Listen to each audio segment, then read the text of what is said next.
Hey guys, here's the kind of an update after I pulled all of the background plants out and added more soil to it, and then put the plants back in. So I'm not completely satisfied with this right now. It's a little flat, like two-dimensional to me, but we'll see how everything grows in.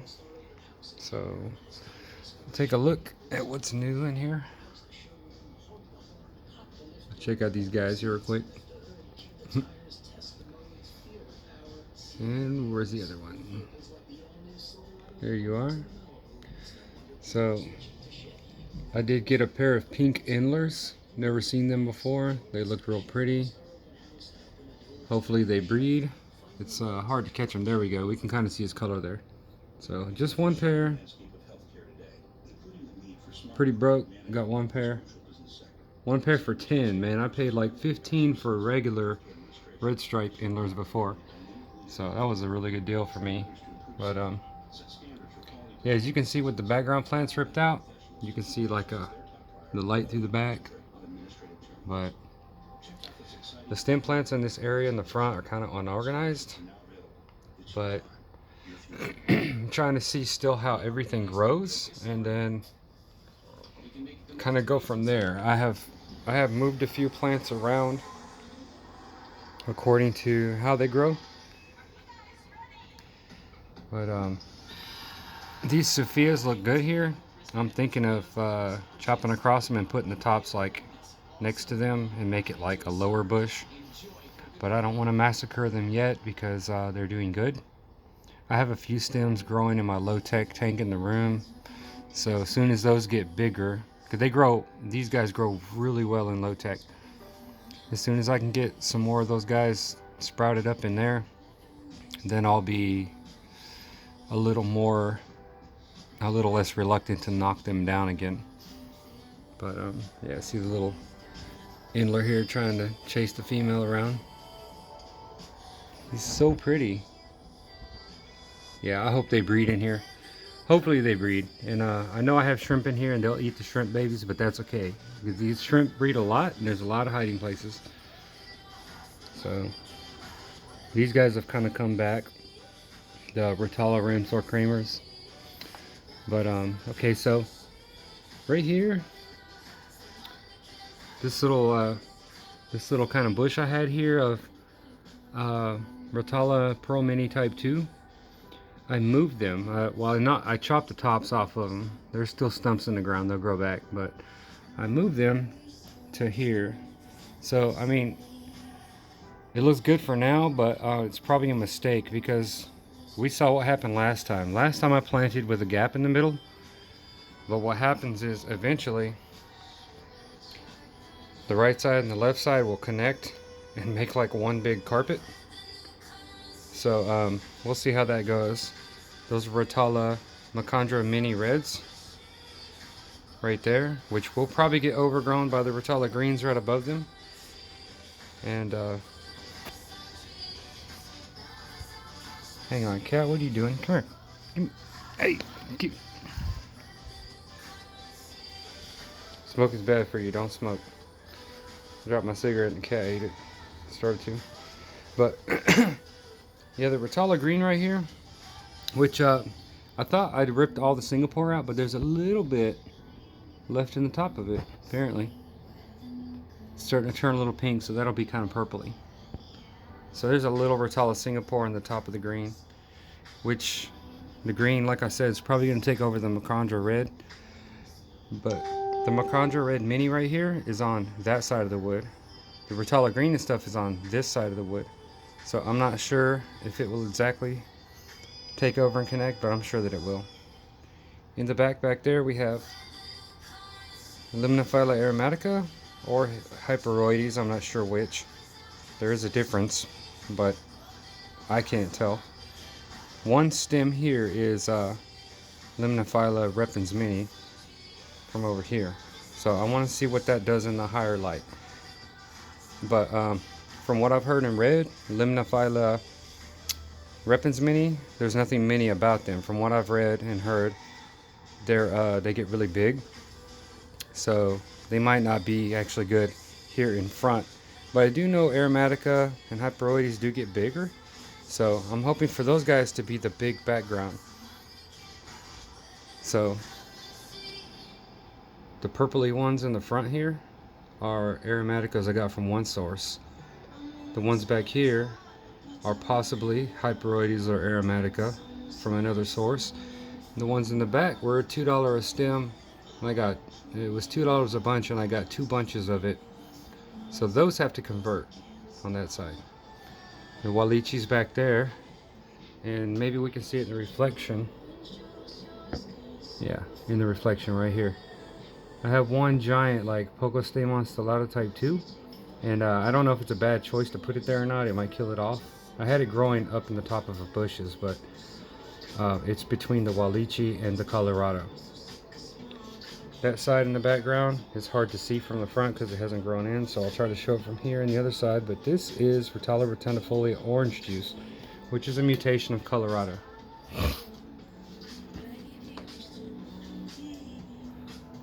It's very low right now. Very low. So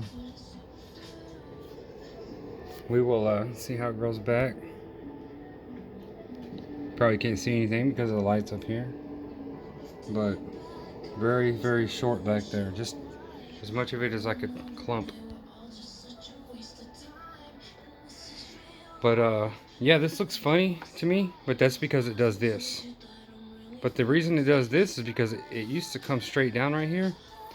But I didn't remove the moss from here because underneath it, it's been shading a crypt. I have a crypt flamingo in there that it's been shading, and the crypt flamingo in the shade there has been doing really good.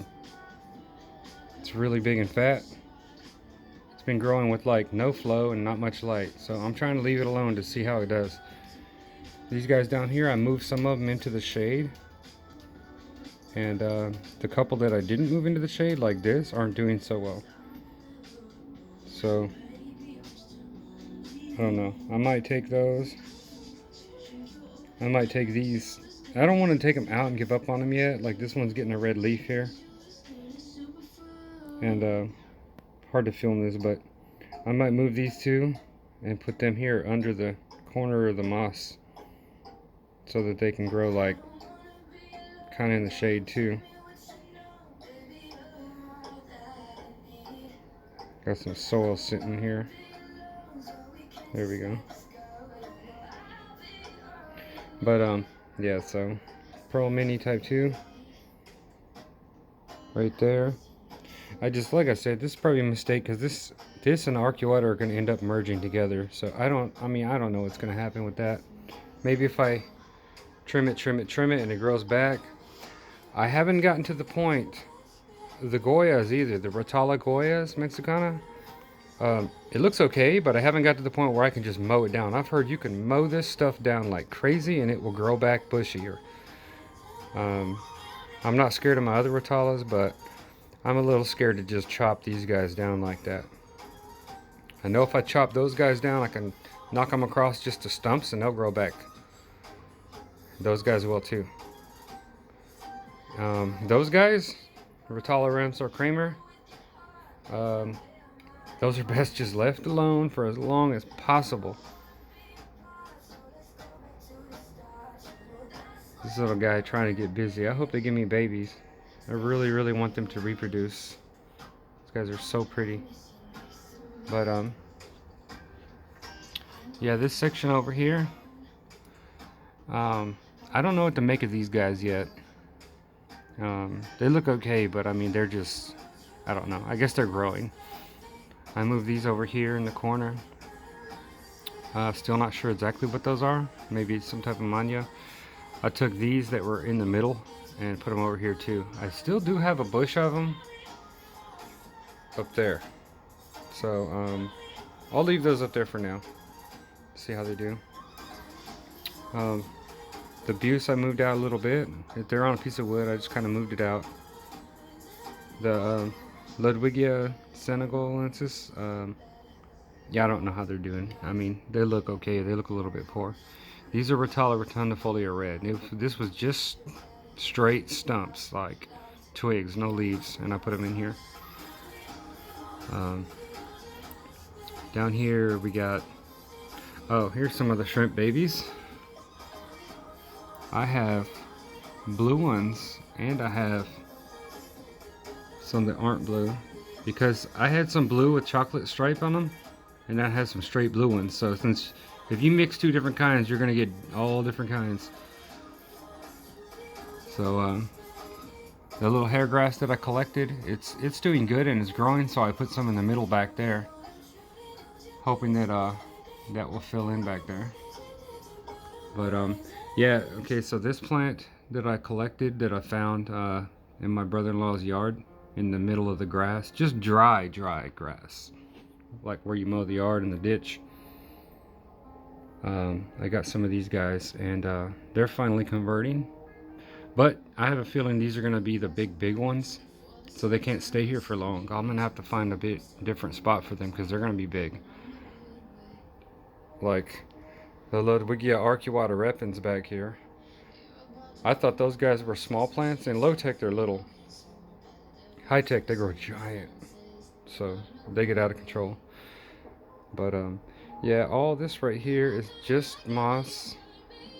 Whenever it's different kinds of moss, mostly peacock, but whenever a leaf gets like out of control, I will cut it off or pull it out.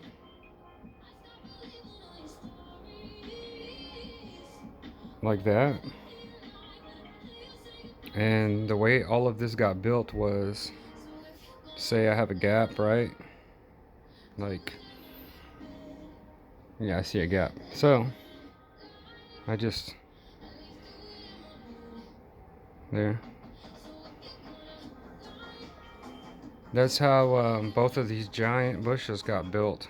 All of this, of course, y'all remember this was on a cereal stone on the left side, and I just stuck the entire thing there. So if I pull this out, it's like just a giant ball of moss and Pinnatifida.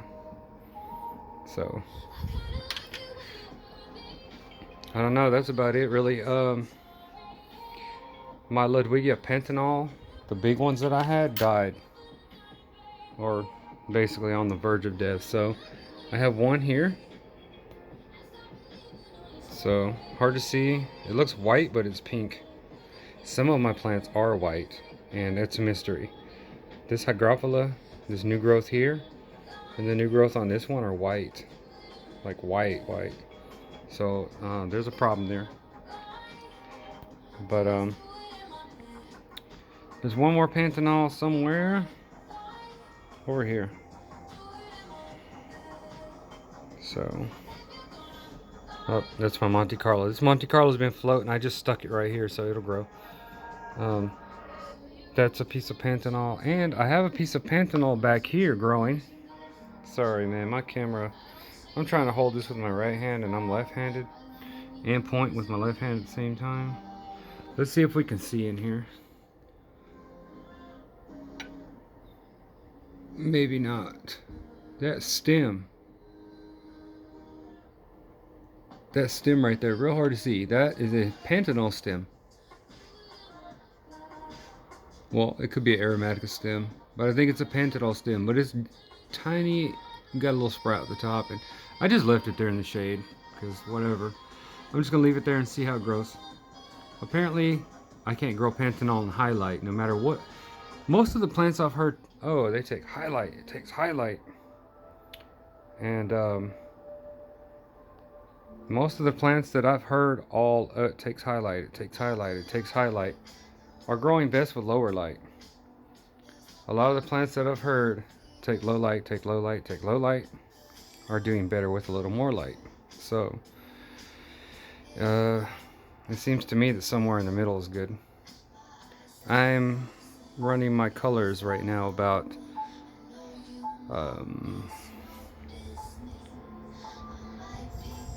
65 blue, 70 red. Yeah, 65 blue, 70 red, and looks good.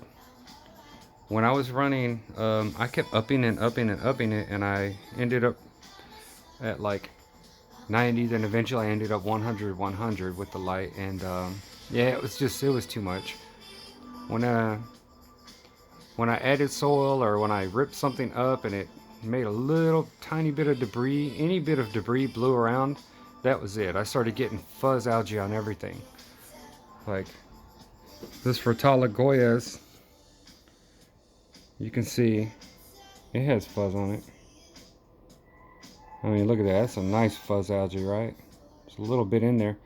I do have fuzz algae on some of this stuff, and on some of the lower and older leaves of the nice plants. So don't be fooled when you see tanks on YouTube and stuff. They look really, really nice, badass tanks.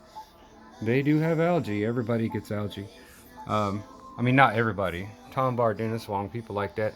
They have no, if not very minimal, if no algae at all, really. So, but yeah, that's about it. Looks okay. Looks a little empty. With the background, we'll grow back in. Those OJs back there, the Rotala orange juice. I'm gonna give them maybe a couple weeks, and then I'm gonna knock it straight across in a single shape, and then replant all the tops in there next to it on the ground everywhere. And but I'm gonna try my best this time to keep the middle from filling in, because that little bit of hairgrass I planted, I do want that to grow in there. I want to have a little path in the middle, if possible. Well, probably not, because the way things grow, left and the right are gonna convergence, man. Convergence is inevitable. So, oh, that's it. One more little, looking good. Also, on a side note, my Juncus repens here, it was in the shade forever. When I trimmed the Rotala, the green that was shading it, it's got a nice little orange going on, so that looks good. And yeah, I know my pipes are dirty, but I'll clean my pipes. But with all the soil moved around and the massive water changes I've done, I don't want to clean the pipes. And I also have to clean the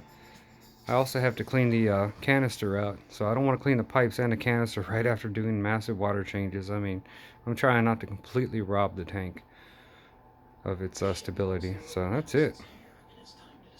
Long video, sorry.